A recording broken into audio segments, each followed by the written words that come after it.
They thought grief had already taken everything from him, but what Prince William just did on Diana's 65th birthday didn't just reopen old wounds, it exposed a quiet shift inside the royal family that no one was supposed to notice. July 1st, 2026, a date that should have been ordinary, almost forgettable in the royal calendar. But it wasn't, because this wasn't just any birthday. This was the 65th birthday of a woman who never got the chance to grow old, never got the chance to see her grandchildren laugh, never got the chance to stand beside the very institution that once struggled to contain her. And here's where things get unsettling, because instead of turning this into a grand royal moment, the kind filled with speeches, cameras, carefully curated emotion, William did something else. Something quieter, something almost invisible. And that silence, it spoke louder than any palace announcement ever could. No statement, no official portrait, no orchestrated tribute, just absence. And in royal terms, absence is never accidental. Because here's the question no one is asking out loud: why step back on a day like this? Why choose privacy when the world was practically waiting to be handed a moment of collective mourning? Unless that choice itself was the message. Unless this wasn't about honoring Diana in the way the institution prefers: polished, distant, controlled, but in a way that quietly pulls her memory away from the palace and back into something far more personal and far more powerful. For years, the monarchy has walked a careful line with Diana's legacy. Not too much, not too little. Just enough to acknowledge her, but never enough to let her completely redefine the narrative. But this time, something shifted, and it didn't happen in front of cameras. It happened away from them. Because behind the scenes, whispers began to surface. Not loud, not official, just fragments. A private visit, a quiet journey, a decision that felt almost deliberate. And when those details started connecting, the picture that formed was impossible to ignore. Think about it. Althorp, that secluded island, surrounded by water, hidden from public reach, a place untouched by royal protocol, untouched by press intrusion, untouched by everything Diana spent her life navigating. That island has always been different, untouchable, and suddenly that's where the focus turns. No confirmation. Of course not. There never is with moments like these, but sources close enough to know began hinting at something undeniable William didn't want to stage. He wanted distance, not from Diana,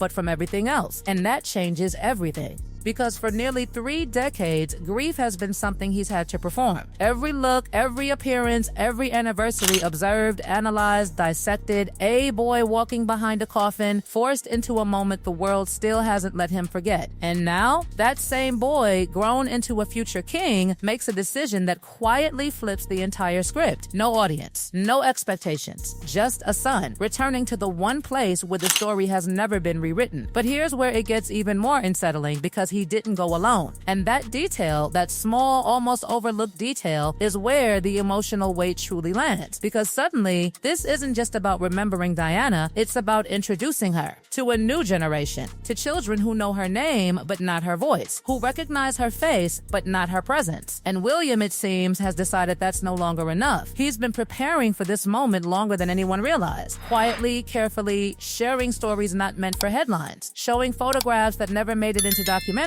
rebuilding a person from fragments so his children don't inherit a myth, they inherit a memory. And then comes the moment that changes the tone completely. Princess Charlotte, not just a daughter, not just a child standing on the edge of royal history, but the one who carries Diana's name. And lately, those close enough to observe have started noticing something. A resemblance? Maybe not in appearance alone, but in presence, in warmth, in something harder to define but impossible to ignore. And now she's asking questions, simple ones, quiet ones, the kind that cut deeper than any public tribute ever could. Who was she? What was she like? Would she have loved me? Questions that don't belong to history books, questions that belong to family. And in that moment, something shifts again, because this isn't about loss anymore, it's about inheritance, not titles, not duties, but something far more fragile: memory. And William isn't just holding on to it anymore, he's passing it on, carefully, intentionally, almost like he knows that this is how Diana survived.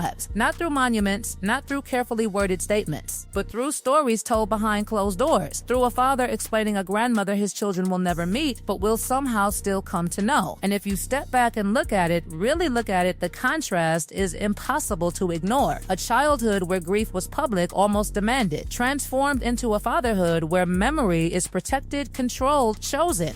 No procession this time, no watching eyes, no expectations. Just a quiet moment that somehow carried more weight than any royal ceremony ever could. And maybe that's the real story here. Because while the world was waiting for a tribute, William gave something else entirely. He took Diana back from the headlines, back from the institution, back from the narrative that tried to contain her, and placed her where she always belonged, inside his family. Because the truth is, whatever happened in that private moment was never meant to be fully seen, and yet the fragments that slipped out tell a story far bigger than anyone expected. What actually unfolded wasn't dramatic in the way royal watchers are used to. There were no grand gestures, no carefully timed appearances, no speeches designed to echo across headlines. Instead, it was something almost unsettling in its simplicity. A father standing in a place filled with absence, trying to turn that absence into something his children could understand. And that's where the emotional tension starts to build. Because how do you explain someone who changed the world but isn't there to be seen in it anymore? And yet, according to what has quietly surfaced, William didn't try to explain Diana as the world knew her. He stripped everything back. No titles, no myths, no carefully polished legacy. Just moments. Small ones. The kind that don't make history books but define a person. The way she laughed. The way she broke rules without asking permission. The way she made people feel seen when no one else would. And as those details began to pass from father to children, something almost unspoken started forming a version of Diana that belongs to them, not the world. But then comes the detail that observers can't stop circling back to. The moment involving Charlotte didn't happen in front of cameras, but the emotional echo of it somehow reached beyond that private space. Because when a child starts reaching towards someone they've never met, something shifts in the entire narrative. It stops being about remembrance and becomes something closer to continuation. Sources suggest that Charlotte didn't just listen. She reacted. She leaned in. She asked more.